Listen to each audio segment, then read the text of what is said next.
காலை யூடியூப் தளம் முடக்கப்பட்டிருந்தது என்றுதான் சொல்ல வேண்டும். என்று சொன்னால் உலகளாவிய ரீதியில் பலரும் பயன்படுத்தும் ஒரு சமூக வலைத்தளம் என்று சொன்னால் நாங்கள் யூடியூபை குறிப்பிட்டு சொல்லலாம்.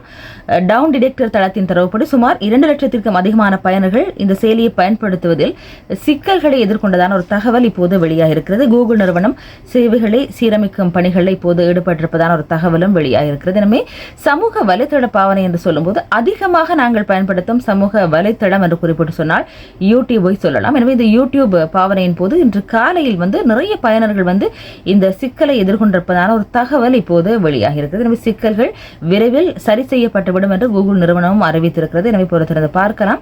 ஏனென்று சொன்னால் சில வேளைகள் இப்படியான தொழில்நுட்ப கோளாறு ஏற்படுவது இயல்பான ஒரு விடயமாக இருக்கிறது.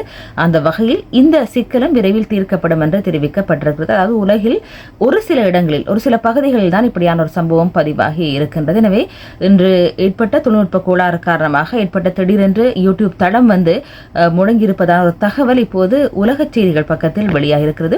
ஒரு முக்கியமான செய்தி என்றுதான் சொல்ல வேண்டும். முக்கிய இடத்தை இந்த செய்தி பிடித்திருக்கிறது என்று சொன்னால் அதிகமான பயனர்களை கொண்ட ஒரு சமூக வலைத்தளம் என்று நாங்கள் யூடியூபை குறிப்பிட்டு சொல்லலாம்.